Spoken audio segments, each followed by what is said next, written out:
对本人瞎梦想的、瞎忽悠的，你们别当回事儿。我不像文正先生，人长得帅，人长得正，历史教育啊、家庭教育、传统教育，那都是跟我比，人家是天上飞翔的鹰啊，我是地上的小蚂蚁。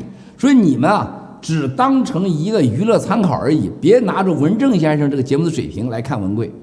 刚才文正先生问的这些问题当中，我认为最核心的问题，先谈一个 G20。这个 G20 在大阪离台湾最近的地方举行的 G20 这个会议啊，大家一定要认真的看到。G20 之前，我文贵在所有的直播和所有发的对外的郭文里面啊，我们郭媒体的郭文发出的信息里面，我都在告诉，我在5月12号和5月17号都明确告诉大家，不可能啊，这个共产党说给美国翻桌子啊，拍桌子走人，一定有协议，或者说要有往前发展。然后共产党在这之前天天说起美国搬起石头砸自己的脚，结果是共产党的经济是一泻千里啊。然后在去之前天天的放反美的片儿，在见人家美国总统之前突然放了美国和中国的电影，叫什么《黄河之恋》啊，是美国这个男士被中国一个女孩给爱上了啊，然后又去了这个大阪了。那么倒是大阪的这个结果大家都看到了啊，这个是又是要继续谈。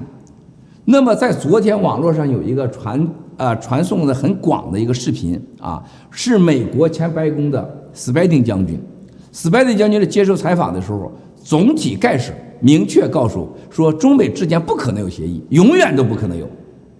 说不管，而且共产党最希望的事情就是美国2020的总统选举拖到那个时候，川普总统走人，然后下一个总统来。但是斯拜丁将军明确的说，就这样情况下也不确定，也肯定的，美国和中国不会有这个贸易协议。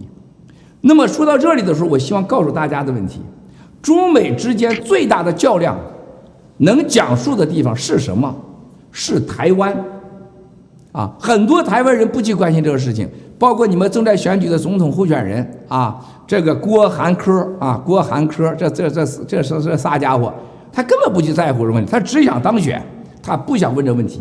在 G20 的背后，最大的2个核心的问题就是台湾、香港，第二就是才是谈到经济。那么在这个交易的背后，被牺牲的人是谁呢？就是台湾。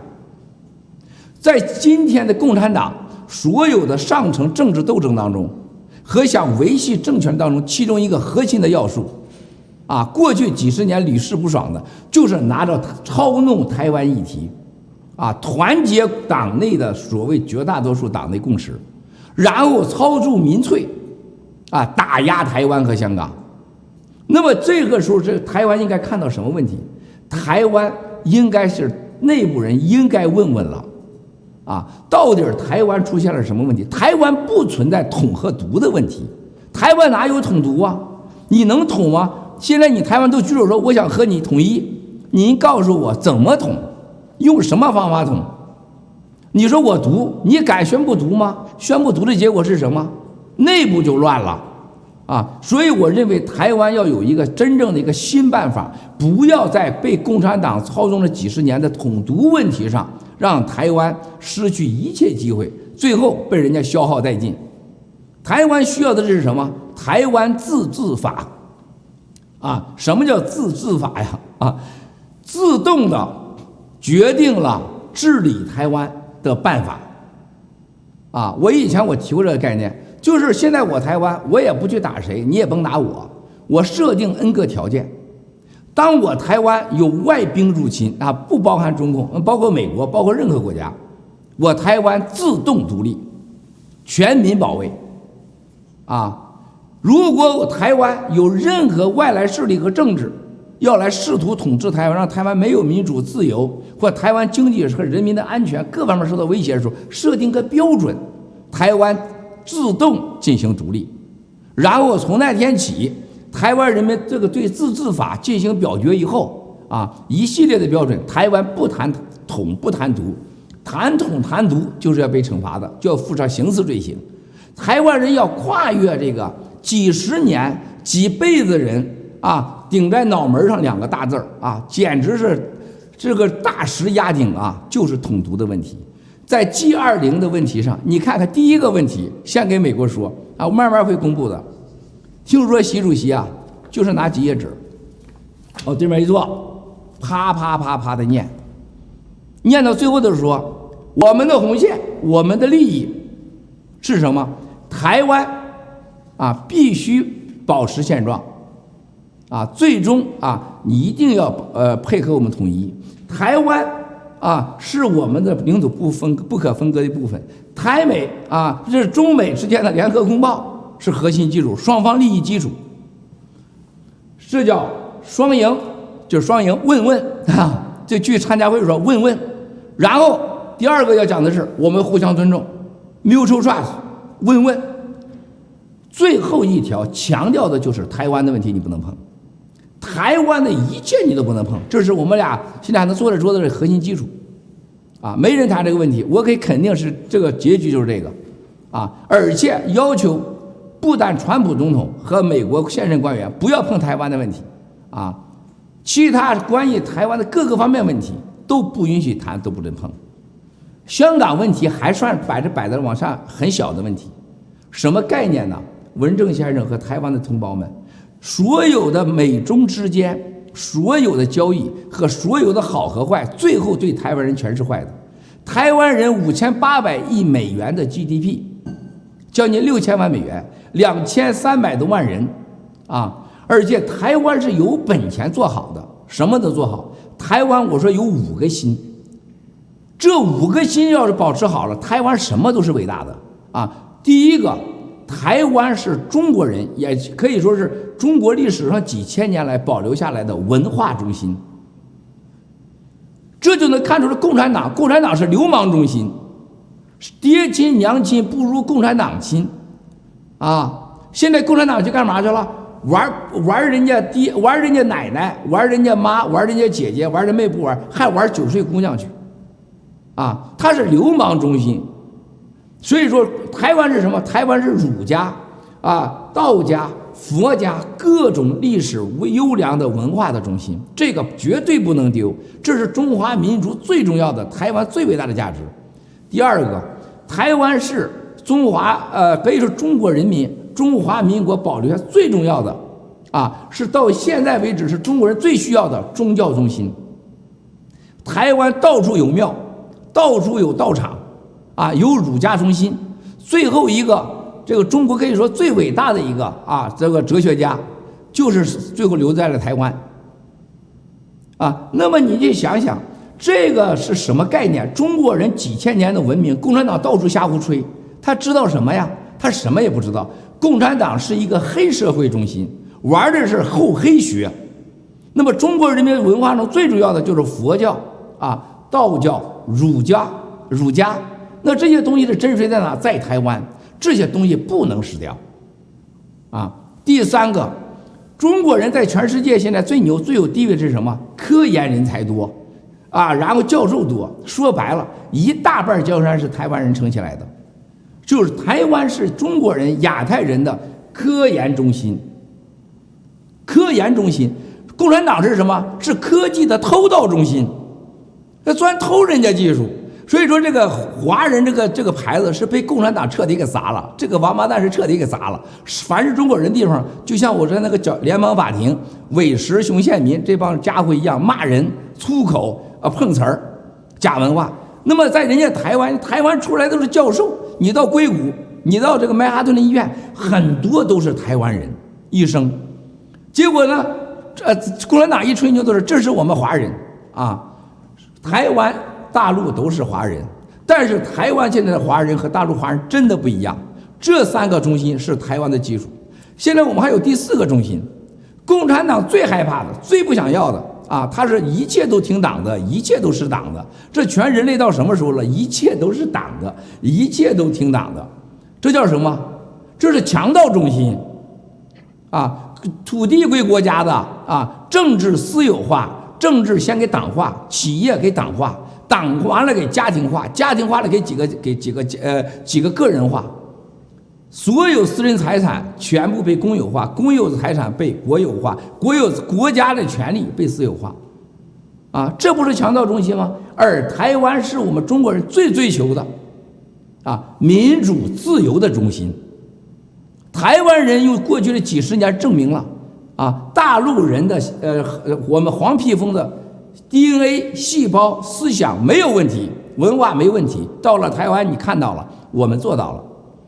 而共产党是一直在绑架中、黑社会中在耍流氓，所以这个中心要保持住。第五个问题啊，我觉得最重要的，台湾还保留一个现在谁也没有注意到的，全世界是一个现代化的文明这个社会，走到哪去都有设计。我们为了今天跟你直播，我们昨天把旧庄同志一下午7、8个小时，20个人工作，把这个屋里清理干净。因为我们有一个我设计的 B-52飞机的桌子到这儿来，这个桌子是世界上最大的现在的桌子之一，我花1000万人民币当年做的，大概值1000万台币几千万台币了。到这块组装，我们要把它弄好。我这些东西震撼了所有人啊！你们没见过这个桌子，为什么呢？我是来自于台湾，台湾教育了我。台湾是亚洲最大的设计中心，或者叫设计艺术中心。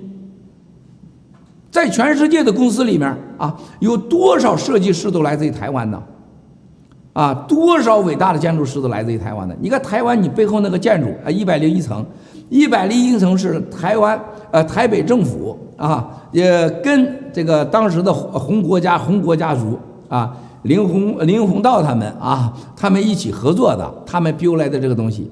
当时 build 来的时候，所有的建筑团队正在跟我合作，正在设计裕达，所以整个101层啊，用这个中国的这个平安这个错的这个概念啊，设计出来到建造到101层，可以说是一塔定台湾。很多道家我说，如果台湾没有101层，这个定台神戳的话，台湾早出事了，地震或者是共产党早出事了。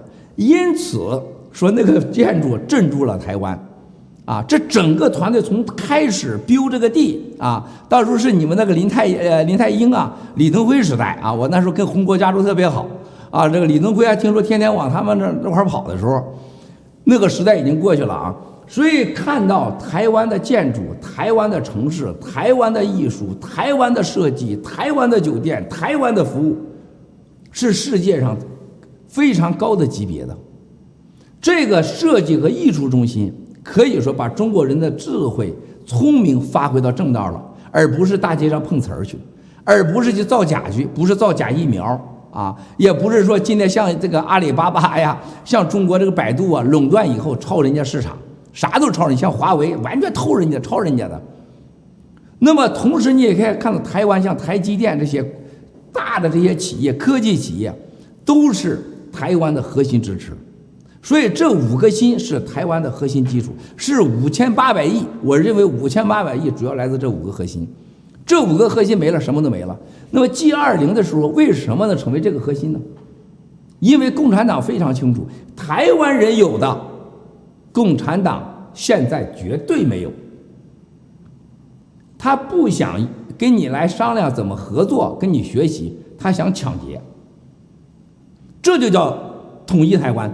他想抢劫台湾，啊，而且抢劫的时候要告诉全世界，我要依法抢劫，你美国不能管，你绝对不能管，就像香港一样，我跟你谁不能管？我是内政，你一管，哎，你搬起石头砸自己脚了，你不能管。哎，人英国大臣说，我这协议我得尊重，你不能尊重，咱俩签协议啊，彭文正先生咱俩签个协议啊，今天说我要毁约啊！你说你要守约，我不让你守约，你不允许守约，你有这流氓吗？啊，台湾是什么呀？我讲一个刚才没讲的台湾故事。我在当年，我1989年我在曼哈顿，我住在72街500号屋顶，十几个台湾小朋友在这跟我在一起，在设计我的其中一个家，都是设计师。这些台湾的孩子那个礼貌，你端给大家喝一杯水啊，他也感谢。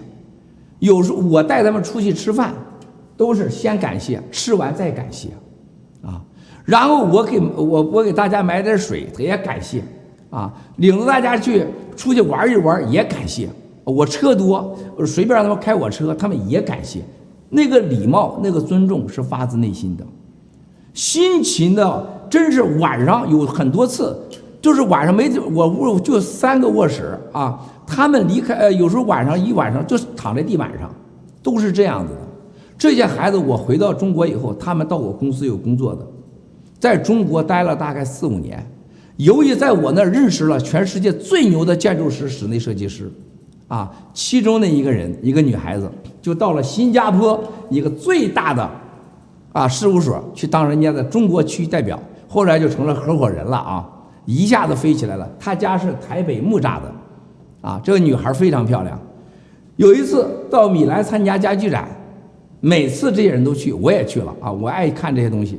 我在家具展上看到她，我说你看你要回北京是吗？我说你坐我私人飞机回去。我私人飞机为他还推迟了1天等他，让他坐我私人飞机回去。从上私人飞机，我给他准备的好的香槟呐、好的吃的，到飞回北京10几个小时，到下飞机到离开，他一句谢谢没有，半句谢谢没有。他也别说郭先生，是因为你呀，我才认识这么大人物。我现在我1天的收入都是过去1年的收入啊！我现在是这个有这样的这个身份了。今天你还私人飞机吧？一点没有。从那天以后，我再也没见他。这个故事告诉你，彭正先生，台湾的人民的好，不是说共产党和这个在中国大陆和这个我们的同族带来的，是台湾的后天的教育和对世界上基本的认知，和在文明的熏陶下形成的。一旦台湾回到大陆，就像他之后，木栅的这么漂亮的姑娘，这么好的教育，台湾大学台大出来的，台湾大是学政治的，后来又搞到纽约来学设计，这么漂亮的姑娘，到了中国以后发财了，到了大陆发财以后，完全变成了大陆的共产党的这个流氓黑骗假碰瓷文化，完全没有感恩之心。你去想想这是什么变化？那么台湾如果回到大陆，被大陆所谓的统一，就像今天台湾的政治家一样，你可以看到文正先生，台湾的政客现在多么像共产党啊，就像一个放大了版了把台湾变成了中南海，就这个大的中南海，就瞪字眼说假话，除了白头发没染之外，基本上一模一样，长相语言都一样。你再看看你们的韩国瑜、郭台铭，还有你们的柯文哲，现在到大陆去跟那个中共见面时候那个握手的姿势、点头的姿势、说话的语言、对媒体的态度，太快了，就像我这个曾经的台湾同事一样，这位美女一样，她瞬间就变了，完全没有任何台湾的文明、政治和亲民和民主完全不存在。那么我想告诉文正先生的事情，G20这么大的事儿，共产党是生死选择的事儿，台湾作为第一交换条件。台湾今天面临着所谓的郭韩科卖台的卖台贼、卖台集团共产党的布局之深，对台湾之威胁如此之巨大，台湾人民准备好了吗？你还能把握得住吗？你该怎么办呢？说到这儿，我们再说回美国。你说的关于美国这里，美国2020大选对台湾，我可以今天在这可以负责任告诉大家，我认为过去2年内，比文贵互议台湾问题，让台湾保持安全、保持现状，甚至在政治上独立，而且多参加国际事务。台湾对美国的重要性、战略重要性和利益重要性上，呼吁最多、最有效的就是我郭文贵了。这一点我一点也不谦虚。我可以说我在美国国会和在白宫，还有包括刚才我说的斯派丁将军，因为他说了我才能说，是我让他们感觉到真正的把台湾几个问题核心开来。我说台湾问题不是统独的问题这是一个。第二个问题，台湾和你美国之间不是战略利益的问题，是一个你美国在世界上是否还有人相信你的问题，对你也是一个生死的信任问题。台湾人民不是说仅仅存在于美国和中国之间是一个你可以出卖的砝码，讲价的砝码，它是你必须保护的对象。那么另外一个，我在美国我深刻的感受到，2020年大选，就像我一直节目说的，文正先生可以把话放在这里。2020年大选这个美国的总统谈的话题，绝不仅仅是共产党和中美贸易和中美科技和中美经济的问题，台湾是中美这个在2020年大选中最重要的话题。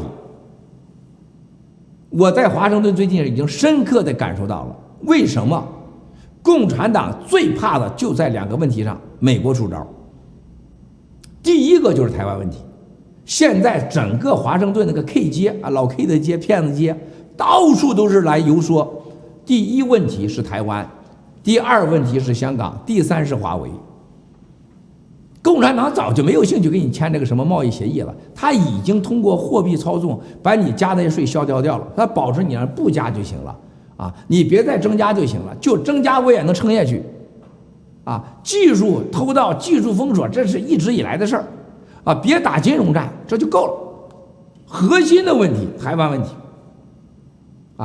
第二个问题就是香港问题，第三是华为，对他们致命。所以说，文正先生，我想告诉您的事情，台湾人如果在这时候还天天呼呼啦啦的把这个选举当成选举政治、选举娱乐，那台湾要出大事了。台湾要感到2020年是极少台湾有的机会，让美国人真正的有行动的把台湾实现我说的那种自治法成立起来，还是让台湾人民有一个新的未来。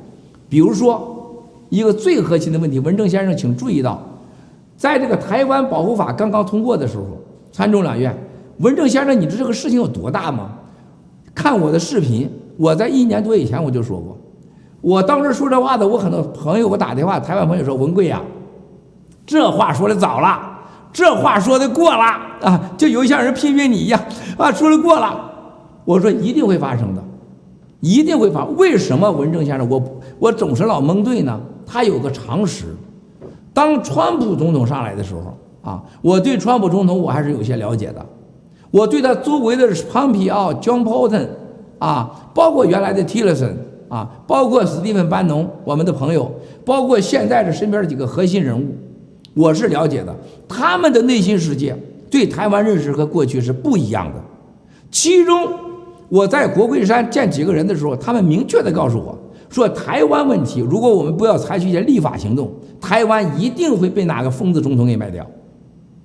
为了不卖掉台湾，让台湾有信心，他说我们得采取行动。这些人一再告诉我，不管共产党以什么理由，只要侵犯台湾，只要台湾人反击，我们一定要全力以赴冲上去。但是你国会山你有这个发动战争的权利，但你没有一个切实的行动，没有用我可以说是最早呼吁的最早呼吁的。那么现在大家看到结果了，在这2个前提下，文正先生，你觉得台湾2020选举，不管是郭、韩、柯哪个上去，对台湾能有实质性改变吗？对台湾有实质性帮助吗？只有伤害，没有帮助。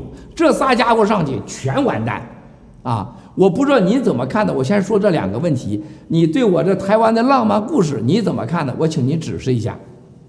好的，我想国民党在台湾这个是坏事干多了这个了解台湾整个民主政治发展的过程当中，其实国民党和共产党还真的是2党1家亲他们真的就是一个黄埔军校训练出来的2个流氓吧。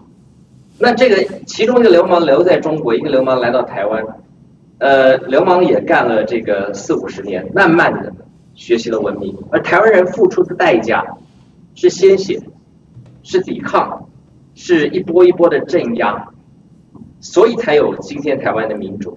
所以民主人权不是从天上掉下来的，对台湾来讲弥足珍贵。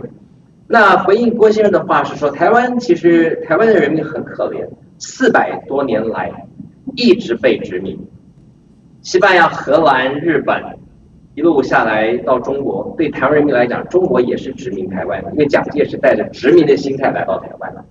一切做法是为了要3年准备5年反攻，一切做法是要为了杀猪拔毛解救大陆同胞。但是所以他把台湾给忽略了，所以台湾像个媳妇儿，可能中国人不太了解，说台湾人为什么有这么多的人一天到晚是要反独立。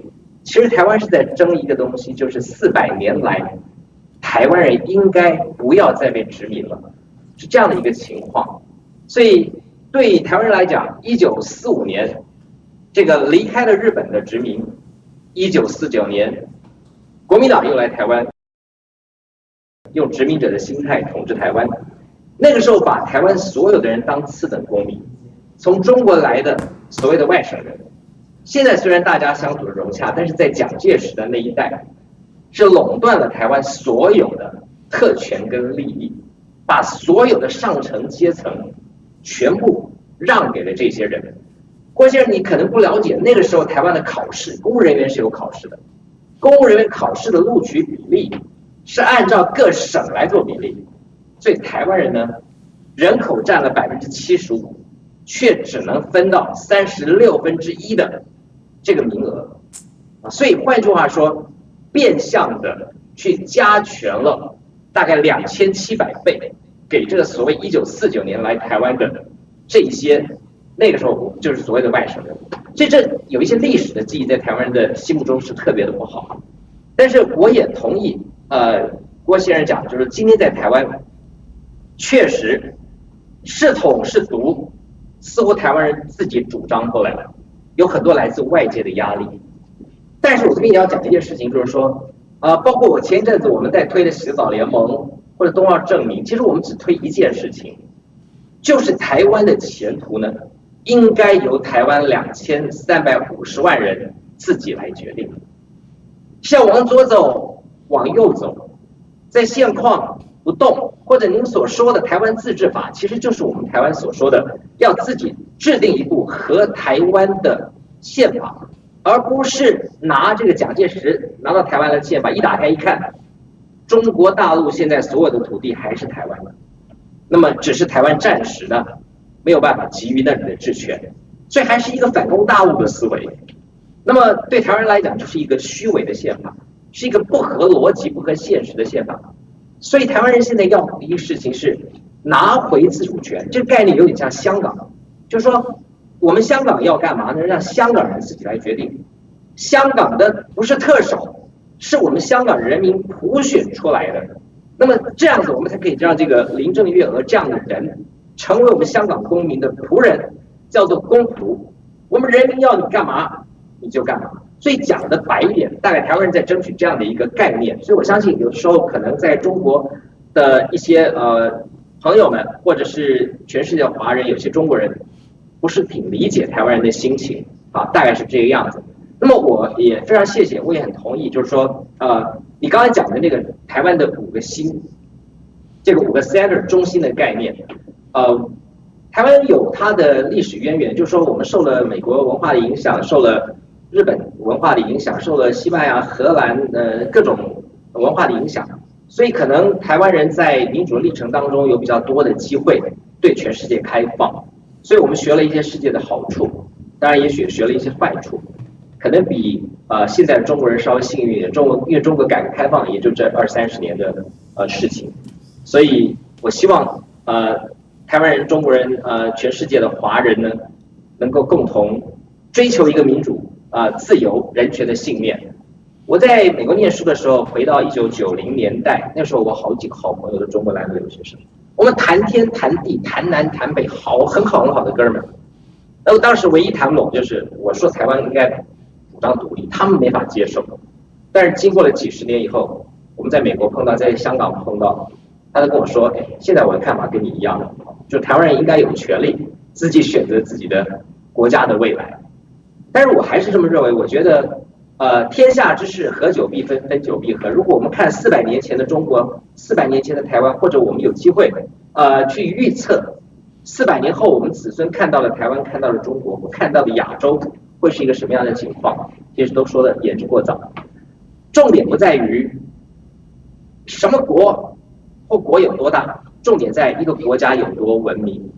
这个是我觉得大家不管在哪里，可以共同追寻的目标，也是我们节目呢一直非常推崇，也非常尊敬这个郭文贵先生，因为我觉得你把中国文化跟美国文化当中的精髓，你是一个看得非常清楚的一位，包括我们很尊敬也很密切联系的曹仁兴曹老师，也是把这个中美文化看得很透彻，也不忌讳也不避讳批评自己，那也很胸襟很开阔的去接纳全世界的文化，能够让这些文化能够蓄养并进，所以这个价值是珍贵的。所以我非常谢谢郭先生今天接受我们的访问。不过待会儿各位观众朋友您先别走，今天我们给大家来一个惊喜的礼物，就是呢这个郭站桩，大家看到了吗？这郭站桩这个一切都是刚刚开始一切都是刚刚开始。尊敬的朋友们，你今天运动了吧？一切都是刚刚开始谢谢文贵兄，你知道文贵兄多么够意思吗？他除了关心本节目被关掉来弄了正经关不了，第一件事情就透过台湾的朋友说，我欣赏你们节目，你们呢有什么困难我帮得上忙的我全帮上他说因为我呢比你早来开直播，所以这中间有些经验，有些这个都可以传承。那么第二件事情过了没多久，他就3不5时就捎来一个讯息说，哎呀文人你好吗，这个什么需要帮忙的，然后最近呢就很慷慨的先是寄了一件郭站桩给我，就我今天穿这个衣服我这个衣服呢首先拿到一件非常宝贵，接着我就说这衣服好，因为这衣服非常好，这料感非常好，我听说成本$100Made in USA 保证是货真价实。然后呢他就说这样子吧，我寄100件衣服给你们的这个支持你们的粉丝这个支持这个自由民主的粉丝会看这个正经关不了，大体上这样的。好，所以我们真的收到了100份。前阵子呢，而且郭先生做事，我觉得他毕竟是个大企业家，就是他做事非常有效率，因为他答应寄给我的，第二天他就寄了。结果我在前2天才收到，他中间问了我说你还没收到，这生气，这怎么回事？后来我才知道，就辗转去查，就在海关被卡了，因为一下寄这么多衣服海关会认为你这是卖的结果我们都拿到了，所以今天呢，我们就把这个衣服送给观众朋友。郭先生说千万别卖，别义卖，这个送就是送那么我们就把这衣服呢送给各位观众朋友看正经关不了的观众朋友，刚才请你们在那个粉丝专页上留言有什么问题要请教郭先生的我们挑出5个最棒的问题，今天先送出5件，没关系，咱们慢慢送慢慢送，送完了还有好，那这个衣服呢就送给大家。那你如果想知道待会儿被抽中的，想知道什么尺寸，我身高180公分，体重77公斤，身材跟馆长呢相去不远我穿的是 L 号所以各位呢，如果您被抽中的话待会儿不用客气，我们留下你的 email， 我会跟你联络郭先生呢送给你们站桩，这衣服很舒服，而且料子非常好，非卖品，有钱买不到。好，我们先进段广告，我们也整理一下我们的这个观众朋友的来信，待会儿再请教郭先生。我们2分钟后马上回来，谢谢。文正先生真是人家，文正先生做节目真是非常非常棒，专业，真是专业。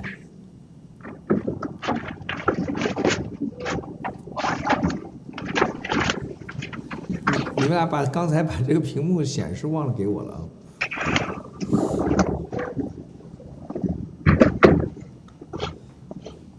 我记得是200件，不是100件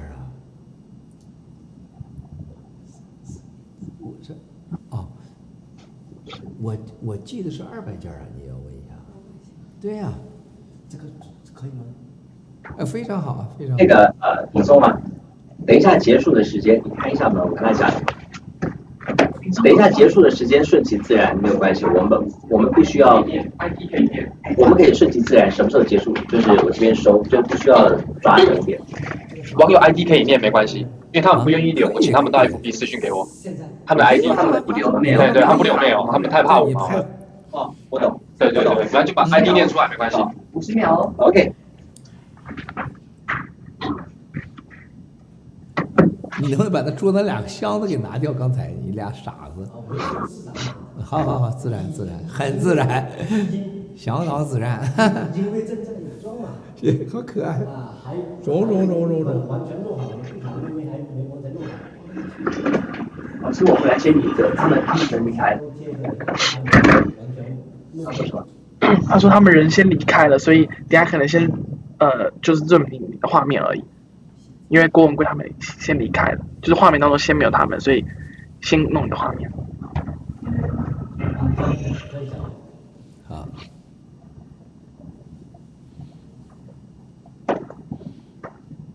正经关不了正经。好，接下来是大彩蛋时间，就是说呢，我们抽中了5位观众朋友的留言，这个留言呢很特别，是要留给郭文贵先生，请他回答的。那这5位幸运的观众朋友呢，你们都得到了一件郭站装。好，你们运动了吗？一切都是刚刚开始。好，这衣服呢有钱买不到，很棒的一个衣服。那么待会儿呢我们会跟你联络啊，因为有些人不想在这个留言上面留他 email 啊，怕被5毛攻击了哈。他们说那没关系，我们把你的 ID 念一下啊。好，有一位林大红先生，哇，你这个是运气真好啊，你抽中特奖。请问郭文贵先生是否会来台湾？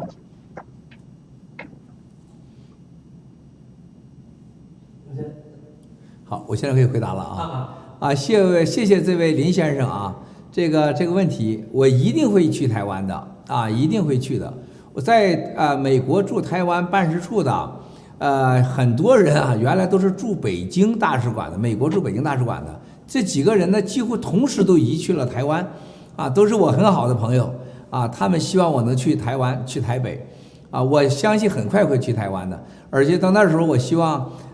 能到这个文正先生的这个节目现场，和文正先生来一场直播，现场直播，并且呢，我要跟文正先生啊去吃台湾的小吃，真想台湾的小吃啊！非常感谢这位战友，太开心了啊！太开心了，林大红啊，得到郭站装一件啊，告诉我们什么尺寸啊？我穿 L 啊，那看看您穿什么？好，那个。希望这个郭先生来台湾呢能够很顺利，不要跟那个热比亚跟达赖喇嘛一样进不来。如果敢这么做的话，我肯定会让那个不让你进来的这个付出惨痛的代价啊！接下来 Sophie 苏，哎呀 Sophie 真是这个恭喜了。请问郭先生，蔡英文的博士论文可以有致命一击的爆料吗？这郭先生可能。没有追到，我不知道你有没有追这个话题啊？这个话题呢，因为我简单的我看了一下啊，我觉得我简单说，我知道您这个文正先生还有在这个节目中很多对蔡总统有各种看法啊，我对他我没有资格评价，我对您节目也不敢，但我请允许我直接说，在台湾过去这些总统当中，我觉得当然了，蒋经国、李登辉、陈水扁都是做得非常好，陈水扁先生。我觉得蔡总统今天能做到这样啊，不管你们满不满意，据我所知，共产党的内部来讲，他做到今天不容易啊。我认为他是做得非常非常棒的。首先一点，你要看到文正先生，他没像香港的林郑月娥一样啊，待在自己家的卧室里面炮制了一个逃犯法啊，而且蔡总统不可能去卖台湾去。他可能会妥协，会软一点，不让你满意。说实在话，现在如果让文正先生节目满意的总统，如果真诞生了，台湾就是灾难了啊，那是不可能的。这就是刚才所说的台湾独立的问题。台湾独立能不能独立，应不应该独立啊？就当时非常重要的，我跟一个俄罗斯的一个政治家。去聊过一个问题，我说台湾到底应不应该独立的问题，包括我们中国在这个西伯利亚的土地回还的问题，他给我举了个例子，他说当年前苏联是登月，先登的月，他选了个很对的距离，他登上去了啊，苏联当时赢了，后来改变了世界。如果当时苏联选择一个登太阳，他说他就根本就不可能，那是灾难我明白了，我们现在要有一个可实现的目标，先把月登了，你再说太阳啊。另外一个就是小蔡总统啊，就是蔡英文总统。现在大家就觉得来了个总统啊，万事全能啊，万能总统啊，既能独立，还能成为比美国、比中共还强的政治势力。那你是想登太阳，不是想登月亮。这个是对台湾人来讲，那不是统独的灾难问题，不是共产灾难的问题，那是完全自杀的问题啊！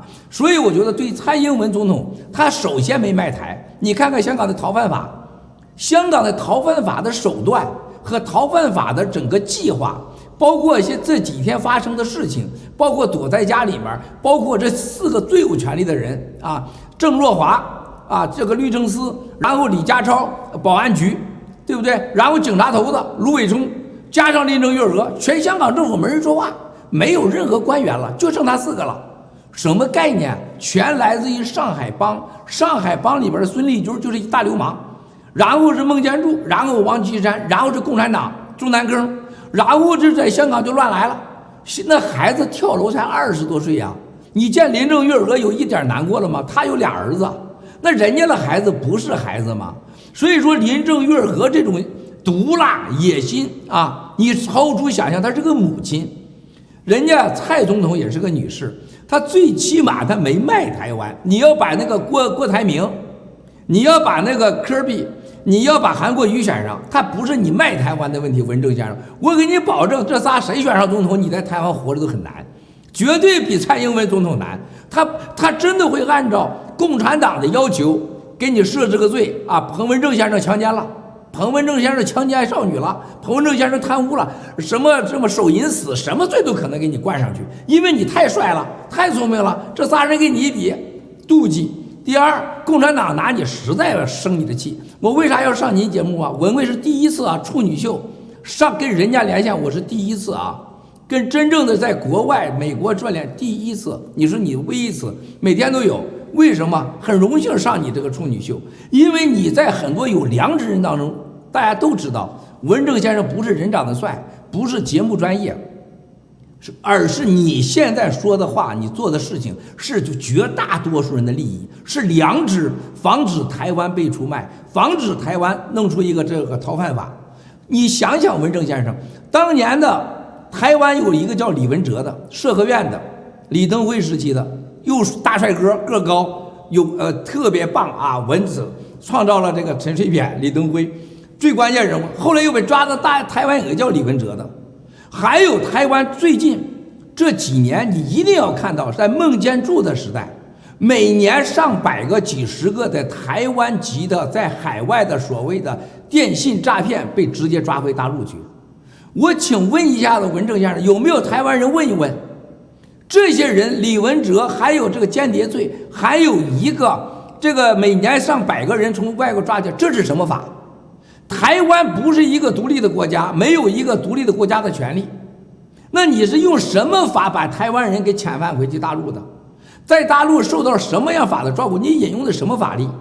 台湾人会不会有没有权利抓大陆人去台湾呢？那这系列问题，台湾现在很多官员不敢管。不是说他们是对的，是管不了啊。那么另外一个，最起码逃犯法在香港的这个发生，利用了台湾的这个借口啊。蔡总统能看出来他没做好，但是他没卖港，没卖台。所以接下来的问题，我不知道文正先生，台湾的选举当中啊，接下来啊不是谁当选的问题，下一个热题是什么？是选当中有多大的丑闻出来。文正先生，你的节目你看到啊，当台湾这个大选完的时候，你的节目的关注度，我相信会超过100倍、1000倍都不止。因为只要你这样做下去，大家都知道了啊，台湾的选举不是那个，你看台湾媒体呀，都是名嘴，全是废嘴、废话，浪费时间啊。但是你的节目是刀刀见血，是时事节目，不叫时事评论节目。你实际上你现在已经是爆料节目，我最希望你成为爆料节目。接下来我希望能跟你合作的事情，就在咱这几个人快差不多的时候啊，咱俩给他玩个啊一剑封喉，咱就是玩爆料，咱就玩真实的爆料，咱不搞时事节目，咱也不搞正式节目了，然后通过爆料把这些卖台贼和潜在的卖台贼啊，这么个共产党的合作者即将卖台的人揭发出来，让台湾人民看到，哇，原来是在我们这块选举的，天天在拜票的人，原来背后全是这样。你不觉得文正先生这是荒唐吗？就像一个夫妻一样，我跟你离婚了，你背叛了我，你把我打得半死的，我带着孩子出家了，到了一个岛上去，我过着好好的，我现在全家幸福，啊，那个不要脸的离婚那个货，成天是这个泡妞啊，一身艾滋病啊 ，HBV 一堆病，叫共产党。然后现在说你不能再结婚啊，现在你得给我复婚。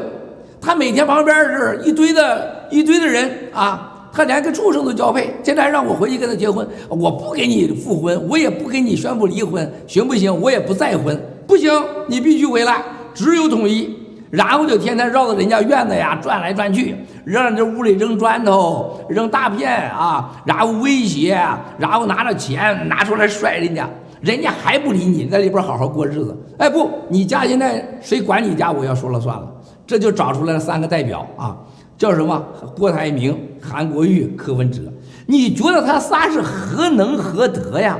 去管理台湾2300万人民，发财在大陆，精神境界，你过去干过啥？包括你柯文哲，你干过啥？你说你韩国瑜，你干过啥？台湾完全是真是什么都不厉害，口炮厉害，全是一帮口炮党。郭台铭，你精神营生意好，你要是经营真的是有本事能管政治能管台湾的话，你看看郭台铭在世界关系当中他是干什么的？他是干啥的？你觉得美国总统会喜欢一个相信一个骗了他100万工人，就他没面子极了？你知道在美国政治上有2个说总统实际说起来就低头，他自认为没面子的。第1号人物郭台铭，100万工作岗位让他丢尽了脸，他极没面子。他在任何地方谈着他就活，你知道吗？他能咽下这口气吗？他还没办法，一个美国总统也被他给威胁了，他还得装着跟他和好，因为什么？他要把他推出去，企业家骂他。你说这是什么玩意儿？一个美国总统真的是被强奸了的感觉，让他这么弄法，他能帮他吗？他能帮助你台湾吗？只能害台湾。一个敢玩弄美国总统的台湾商人，他要去选台湾总统，领导台湾人民走向自由和尊重安全，不胡扯吗？第2个韩国瑜，韩国瑜在北大受教育啊，天天就是没有办公桌不能没有办公床的文化。你学啥了？你天天上课了吗？天天办公床上学习。你说现在他要给台湾人民带来什么未来？他不开玩笑吗？柯文哲我就甭说了，你说的各种关系跟大陆的连接，作为一个备胎，你干过啥呀？你能代表台湾人民？你敢 PK 这个大游戏吗？你能跳进了中美建这3届游戏吗？你有啥何能何德？过去的几年台北可以看得出来。那么现在你从这个来看，文正先生，我们台湾现在发自内心的说，如果台湾能事实上独立，没有台湾人大流血，我第1个赞成，啊，我愿意为此付出代价。但是如果咱不能独立啊，咱坚决不能统一，那就是玉石俱焚也不统一。你说那个老流氓在那块70年了，天天强奸、轮奸、欺骗、绑架全世界，瞪眼说谎话，搬起石头砸自己的脚。啊，然后呢，专门玩那种一家人家3代都玩不行，还玩小孩，红黄蓝幼儿园一波一波的玩，啊，你看看香港的反送中，孩子从楼上往下掉，都是20几岁的，跟下饺子似的。他有共产党有一点感觉不对吗？林郑月娥也感觉不对吗？台湾会出现无数个林郑月娥。台湾的政治不要再被共产党在操纵那么严重了，台湾得有正确的爆料的声音。让台湾人民知道，如果跟着这仨人走，你不是掉进万丈深渊啊，那将是真是永远是死路一条，万劫不复啊！只有一个像台湾现在有一个理性的、客观的，让台湾有一个新生命，不要在统独问题上绕弯子，而且抓住美国川普总统和全美上下集体反共的这个机会。你要看那个斯派丁将军，他是白宫出来的，他明确的已经说出来啊，共产党是美国最大敌人，不是中国啊，这是我好哥们儿斯派丁将军，绝对好哥们儿，他是第1个向美国白宫，他就是管美国通信的，他是最高情报官，提出来必须制裁华为，他是最关键的人，他原来是驻北京的武官，当年是习近平先生和这个川普总统见面的时候，就是他用专机带着这个防风辉后飞到的马拉戈，然后防风辉灭了。这就是我哥们儿，他是昨天直播中明确说，共产党是我们最大的敌人。然后川普总统在前天的演讲当中很明确的说，中美之间的争论不是贸易的问题，是我们的宗教信仰和价值观的问题。台湾是什么？台湾是美国人在亚洲代表美国价值观，代表美国意识形态，代表美国的信仰最好的代表。但台湾人要什么？台湾人不是要统和独的问题，台湾人要事实上成为全市场最独立的实体，这是必须的。所以文正先生，您一定要清楚，我跟您不一样的事情，我认为台湾一定要在不流血当中让台湾人民保持现状，然后蓬勃发展，不要再陷在统独之间。统独和9·2共识就是共产党设在台湾头上的几个魔咒，必须摘下去。我觉得台湾人要跨越这个线。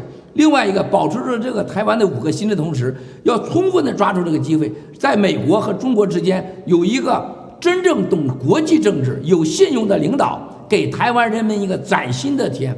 不能在恐惧中，不能在失望中，不能在无望中过着。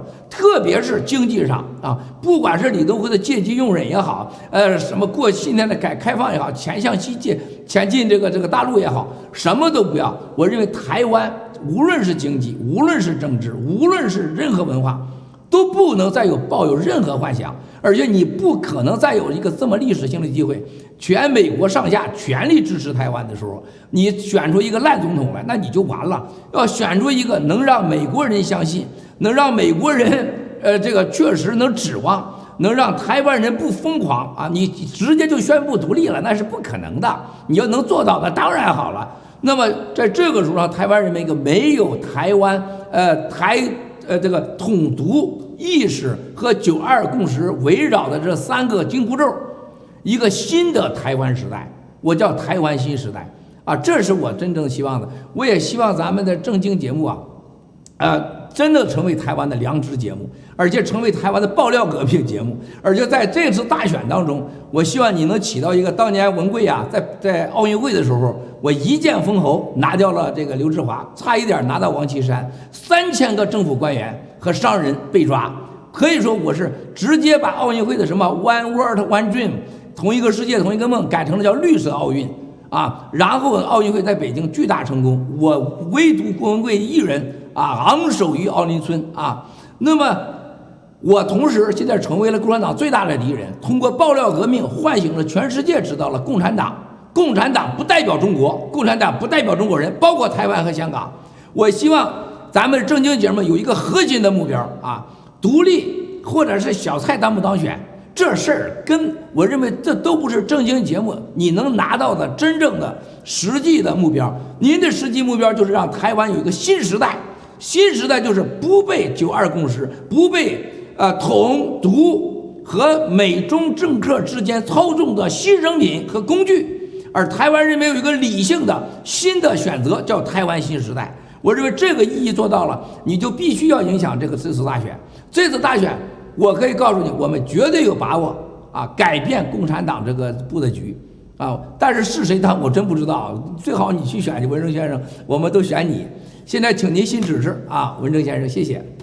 谢谢，讲得我热血沸腾，热情澎湃，准备领表选总统了我接下来请教逐水流这位朋友问说，请问文贵先生，2020年美国会不会跟台湾建交我再补个问题我补个后半个问题，2020共产党会不会倒台请文贵先生回答，谢谢。谢谢文正先生。清水流这位战友，谢谢你我可以说就像这个昨天我在这块安桌的时候，我跟一个俄罗斯在这块庇护的一个安桌的人他也知道我知道我现在是反共第一人他说共产党啥时候灭了我要请你喝酒，我说明年就灭。哎呀，他说不可能吧，那不是一个。第二个就是台湾美国跟台湾能不能建交，我可以告诉大家美国和台湾建交这个词儿呢应该不准确，因为它不可能成为一个国家，建交不可能。但是我今天告诉你，我文贵在1年以前我就说过，曹长青老师是我们俩最好的朋友，我最尊敬的老师。曹长青老师在很多阐述台湾的价值观和观点上，有很多是极端的，但有很多是绝对是没有任何人能跟得上的，他是很有境界的啊，我非常尊敬的。台湾跟美国之间，它事实上它已经是建交的关系，它只是个准建交，只是外交语言的不同。那么接下来看到啊，在几个月前，只有我一个人说的，美国的军舰啊，还有航空母舰群跨越台湾海峡。当时没有人觉得我是疯子，你知道吗？共产党这么牛，都已经要领导全世界了，2025了，2035了，2049了，怎么可能敢呢？美国不但过1次过2次过3次过，大家不要忘了啊！台湾一堆的搞军事的名嘴都是胡扯扯的，你知道吗？他完全没有主导一个最大的核心的问题。中美之间最大的较量，一个是导弹，一个是潜水艇。潜水艇和导弹这些设施一旦通过台湾海峡，那不是开玩笑的。你看看美国的潜水艇，你好看看美国国防网站是多少次通过台湾海峡，那不是潜水艇象征性通过，是完全是战略性和战术性的结合的通过，那是什么概念呢？前所未有。那么接下来大家看到台湾保护法啊，已经是关系法已经重新开始了。接下来，我现在告诉大家，这有点泄密啊，这个正在发生的有2个关于台湾的法律，啊，咱就简称叫紧急状态法吧。如果这个紧急状态法一旦要通过，我可以告诉你，美国已经通过法律，向台湾2380万人民，2360万可能告诉你们。只要是中共任何形式的封锁台湾，或者军事进攻台湾，美国必须是马上做出反应，派兵，而且是总统和国会已经提前授权。这个文正先生，你可要千万注意，这个问题很大，你知道吗？对共产党来讲，他们很恐惧这件事儿啊，这就等于是建交了，那还叫什么建交？这是战略联盟关系啊。另外一个，我也告诉这位战友的事情，共产党2020年能不能亡？我还是那句话，神仙养固现打显，咱们竹子砍一定会旺啊！谢谢文正先生。谢谢。我也曾经跟这个文贵兄预约了，我说2020共产党倒，6月4号，如果中国有新国家诞生，一个新的政权诞生的话，我要预约一个天安门的采访证。文贵先生告诉我说没问题，我还派个专机去接你啊！我希望能够有幸去采访。好，接下来呢，有一位叫 Diego Maradona， 这位是简写的，那简体字的啊，可能是在海外的中国人。我想要郭站桩，希望能幸运，恭喜你 ，Diego Maradona， 你很幸运，你得到了。不管你在那个月球上，我一定把郭先生这份热情的心意。我把你快递到月球上啊！你在哪个国家都不重要啊。接下来想问问文贵，这次 G20 到底达成了什么交易啊？这个刚才也提过了一些，不过还是请教一下文贵兄。啊，谢谢这位战友啊，马德瑞娜这位战友问的问题 ，G20 啊，就像我在这个 G20 之前直播的，还有当天我直播的，他们是有了口头的协议继续谈。但是另外一个问题呢，就是想华为呢想这个可以说是解禁啊。另外一个就是在台湾问题上，就告诉美方，千万你们不要再弄了，再弄受不了了，就台湾保护法呀这些事儿啊，别再折腾了。那么香港的问题上谈的比较少啊，这个美方就是说还是当时啊，美方是战略性的给了他面子，但最终的 G20 事实上是什么概念？我告诉大家，是对我们真的是当时大家很多人所谓的失望，这真的是完全是这种失望是很无知的，对我们来讲是天大的礼物。G20 达成的美方的妥协，啊，暂时给他的时间，只由于共产党一贯的流氓欺骗、碰瓷儿、假文化，最终导致的结果就是我在刚刚在几天前在美国联邦法院弗吉尼亚。这个大法官宣判结果一样，他全输，他会激怒法官，就像那个韦石、熊宪民、夏业良那个江涛、史蒂芬在那块儿郭宝胜碰瓷儿骂人，你觉得自己很嚣张，好像占了便宜了。最后陪审团8人一致通过输，因为你激怒了人家，你玩弄法律，你有骗人家，你这假证据都是假的，什么假证人都是假的。在一个有良知、正义、有法治的社会，就是不能玩假。共产党在 G20 玩的是碰瓷儿、假、忽悠、许诺、推迟。就像斯拜丁将军说的，你不就是想等到2020吗？我们早就知道你干嘛了。结局是2020会让他们彻底输掉，而且会激怒川普总统和他的团队。哪有一个被玩过以后还很爽的呀？只有我们没被蒙蔽的这些中国国内老百姓会那样，天天还喊得爹亲娘亲不如党亲。但是但凡有良知的知道真相的是不愿意的所以说这是个好事那么接下来我认为 G20 的效果会对台湾是有利的，因为随着大量的厂家外移，随着大量的投资外移，台湾经济会越来越好。台湾的这种生产能力和科技中心、设计中心，它的价值会越来越多的体现，实惠的回报。所以我认为台湾也要抓住这个机会。谢谢文正先生。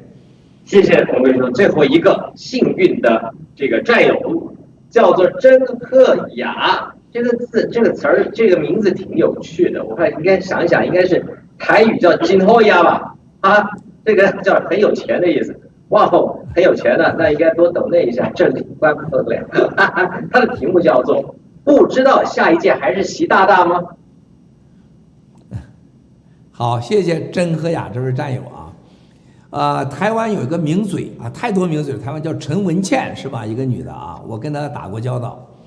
这个陈文茜先生这个陈文茜女士这个女士我是跟她这个面对面打过交道，是当时有凤凰卫视的刘长乐，还有这个王继言以及凤凰卫视带着她去我家吃过饭，在盘古的空中四合院我当时我还吃的全部日餐，我按照最高礼节，日本的传统礼节，我拿筷子喂食这天是给他最高的礼遇，因为当时中国的国家安全部国政府到我们这儿来，要求给陈文茜最高礼遇最高礼遇。陈文茜兴奋的不行还有的像小姑娘，老是哎呀抿嘴老装嫩，老装小孩，弄得我可不好意思，你知道吧？在我家我一想这家伙太厉害了，陈文茜台湾名嘴，而且这个是中国国家情报部门，然后还是刘长乐钦培，王继言钦培。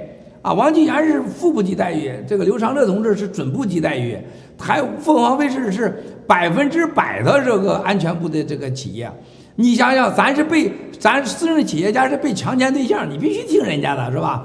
我们这委曲求全在那块儿接待，然后人家陈文茜这个名嘴人家在那块儿抿嘴微笑品尝着我这个很无奈何的美食，对我们大加赞扬。但是他有些话我是记得很清楚的整顿饭都在骂台湾台湾人小气，台湾人懂啥呀？什么岛民文化他们哪有世界呀？台湾人如何？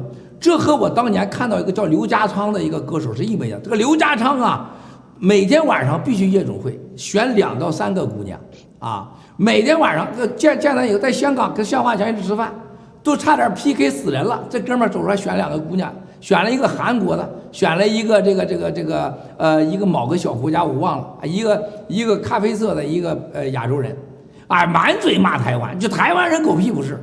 所以我就发现只要是台湾的，在这个节目上喊上，和到大陆去以后的，基本上是反台湾的。这个反台湾导致什么结果？就是恨台湾。就共产党的这个 CCP 的这个改变你或这种宣传的力量不可低估绝对很大。所以陈文茜当时骂台湾，其中有一个经典的话说台湾人你问他统独，老百姓你去问去，没有人真心想独，都是拿着独威胁大陆，想让自己多点机会。台湾人没胆独，也没有目的去读台湾人的绝大多数都是大陆人，台湾的眷村的人和台湾眷村走出去的人和台湾现在这个整个媒体界都是一心向大陆向统怎么会读呢？只是谈个价钱问题。这叫小姐文化啊！小姐文化一切都是要做讨价还价是吗？那么今天我们来看台湾的时候，请所有的战友们要记住一句话：所有的台湾和大陆之间最大的差距，就是刚才我所说的啊，那5个中心的不在和不在的问题。台湾人要想走向真正自己的未来，台湾人要想真真正正的今天珍惜住这个机会，抓住这个历史的时刻，包括我们帅哥文正兄，你再过5年10年你就不那么帅了，你不可能你再觉得今天很多事你做的都是对的，你可能会后悔当时我为什么不那么做。我认为真的是台湾的像文正先生，还有我们现在文正先生节目的这些观众们和朋友们战友们，我们不是每个人都有时间都有机会啊，可以有很长时间让我们去发挥和让我们去实现自己的理想和坚持自己的信仰的，千万别做自己后悔的事情。我们一定要相信台湾的生活物质上已经差不多了，我们真的不能在这个时候像陈文健说的假毒真要钱，以毒要机会，以毒来争取共产党的同情，那就完了，那就彻底完了。战友们，台湾人民是前所未有，任何时候都没有像现在这个大好的机会。在美国，在欧洲，对台湾的关注前所未有啊！当年中美之间的核心文件是什么？上海联合公报，联合公报是一中政策的开始，但是今天香港的反逃法啊，给了台湾人民个机会，共产党签约不算数，跟英国签约，他不算撕毁合约，你想履行合约我也不行，他也骂人家，你要搬石头砸你的脚，我搬石头砸你的脚。美国在中美联合5个公报上，这回要有大动作，只要中美之间，美国说了，你对这个香港的反逃法照出来，已经违反了公约，违反了2国之间的合同，影响了国际利益。那么你现在还让英国不履行这个国际协议，那我也可以不履行中美联合公报。啊，基辛格是我的老朋友，这个坐我私人飞机到盘古去，我们老朋友啊，你问问他现在心里想什么？基辛格最近他自己都想，中美联合公报可能不是好事，没想到伤害那么严重。现在共产党是利我的我全用，不利我的老子全推出去。香港50年1国2制不算，一切翻篇啊，已经没有约束力了啊！中美联合公报我有用。我对台湾管用，什么流氓逻辑啊？什么流氓逻辑啊？那么如果是中美现在把5个联合公报给取消了，你台湾是什么概念了？台湾按照世界的人权法规，2300万人必须自决，这是全世界的规则呀。台湾自决，我到时候我跟谁？我不跟谁？我跟美国成为美国一个州，我成为叫台湾中华国还是中华民国，我自己决定啊。或者让国际社会监督下，我自己决定啊，谁也没权利来约束我呀。这是一个真正可行的，所以抓住这个机会。最后我要告诉大家的事情，文正先生，香港200万人上街和2次上街，告诉了台湾一个最好的办法，只要台湾人民别像陈文强说一样，你假毒，你假要自由，你假勇敢，你走上街去。2到3次，你啥也别说，文正先生，你直接你可以飞到美国纽约来，然后咱们就可以喝酒了。喝完酒以后，咱直接飞到北京去。共产党没了，新中国来了，台湾也就事实上独立了，这是美好的世界就来了。靠谁呀？还得靠自己。所以您一定要告诉台湾人民，你们走上街去，共军的导弹不会打过来，不会像香港人民似的，像那个样子的，台湾会更强大。如果台湾400万人上街，连着1星期要求独立，你告诉我全世界会发生什么？会像陈文健那样说的？会像刘家昌那个家伙说的吗？刘家昌当时非常清楚，那时候是陈水扁跟马英九选的时候，我记得特清楚，那有个报纸是马英九给陈水扁申请要台北一个什么经费，被陈水扁给拒了。马英九拿着个笔，手握着，还有报纸拍着照片，说咱们走着瞧，然后就闪身离开了。我记得有这么个事儿。后来马英九选上去了，当时刘家昌说，台湾任何选举国民党都得赢，因为我们有多少国民党员，我们有多少家属加一起就赢了。结果帮输了，啊，陈水扁上去了。台湾人民只要做出正确的选择，只要关注，一定会赢，没有输的可能。而且这个赢和这个输，关键是你要赢在抓在机会，老百姓，我们台湾同胞要一起行动。第三个，千万不是相信共产党，相信共产党就完了。那么再一个就是现在台湾啊，这个我觉得头2天上台湾的活动特别好，反红媒，这个媒体控制太荒唐了。文正先生，你真得发动台湾的真的有良知的战友们、智慧的战友们一起来，让反掉红媒呀！怎么让共产党的媒体红旗飘飘全台湾呢？这不是太荒唐可笑了吗？所以文正先生他们战友现在说的这问题啊，都是值得我们深思的。我今天学了很多东西，非常感谢文正先生。谢谢文贵兄，谢谢啊！总结的一句话，就是文贵兄勉励台湾的我们所有的2350万的这个人民 ，Where there's a will, there's a way， 有志者事竟成啊！大家一起努力，共享世界珍贵的自由、民主、人权的价值。谢谢文贵兄把这个岳阳连线的第一次送给了正经关不了。我相信今天观众朋友非常的嗨，留言非常的多，如这个潮水般的涌来。有机会能够再请教文贵先生，这会是我们莫大的荣幸。谢谢各位，这一切都是刚刚开始。谢谢大家，谢谢文贵兄。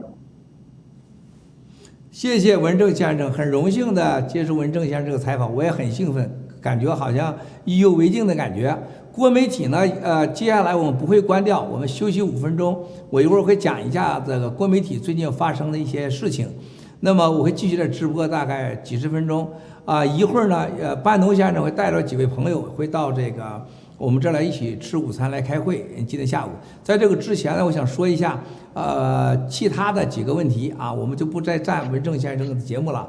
我希望很快的时间跟文正先生在一起来连线直播，请代我向所有的台湾的朋友们问好，祝福台湾所有的同胞们。谢谢国媒体的战友们，大家一起加油！谢谢。太好了！哎呀，这文正先生，文正先生真是专业呀，真是专业。文正先生这个讲得好，脑子清楚啊，这确实有水平。这个受过高等教育、专业教育就是不一样啊。这个跟咱大陆的什么夏教授这些家伙完全不是一个概念啊。你说这什么叫真和假呀？你看咱们那些说那些教授都是假家伙啊！你看看人家，你看看文正先生。好，我们的继续啊，旧庄。你插播什么？还有咱战友留言：石头剪刀布、瑞安平、我爱我家、野良猫，声音太棒了！哎呦，旧庄厉害啊！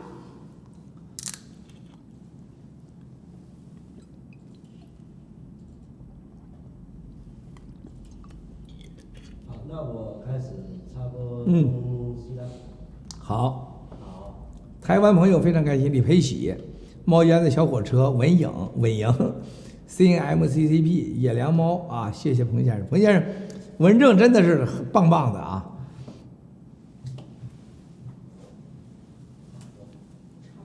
开始了啊，小百合，继续啊，我马上回来啊。We're not going to have a trade agreement. 今天效果好。It's not coming. It's not forthcoming. Okay. And it's not going to be forthcoming. China is waiting on the 2020 elections. That's what the Communist Party has decided. When before that decision was made, I expected we.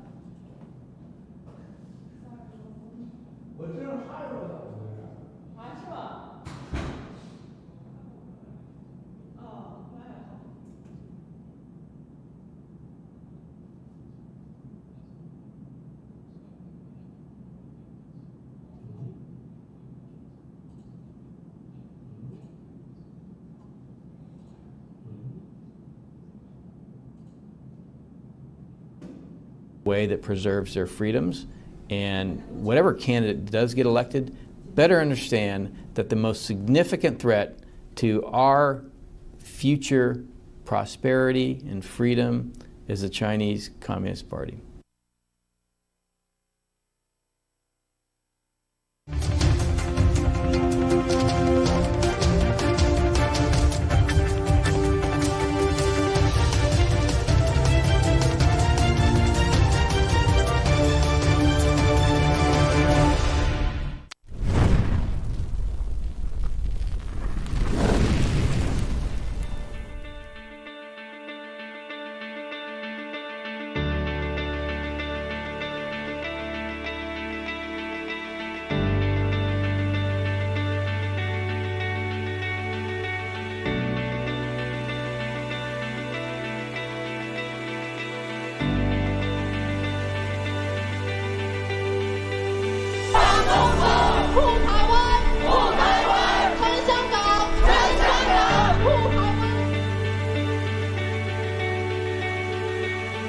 香港的朋友都在香港那么辛苦的样子，然后我们就在台湾这里很安全的去读书什么的，所以就觉得很有那个美丽感的样子。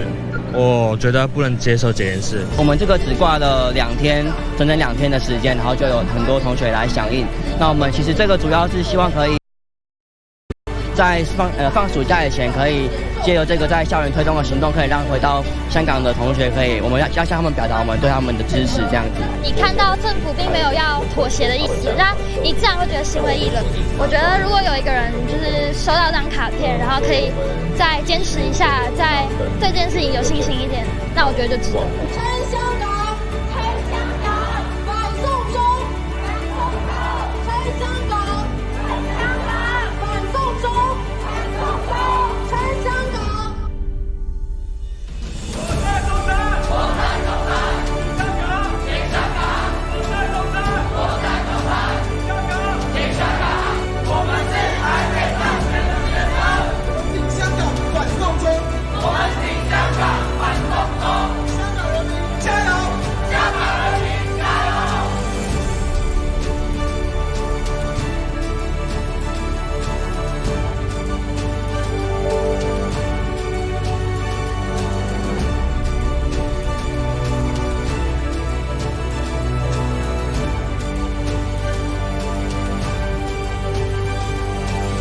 在让世界看到中共的威胁的同时，让香港人少一点祸害。怎么能让台湾不成为他们疯狂最后的牺牲品？怎么能让台湾这次选举成为有利于台湾实现长久独立自由的一个生存政治模式？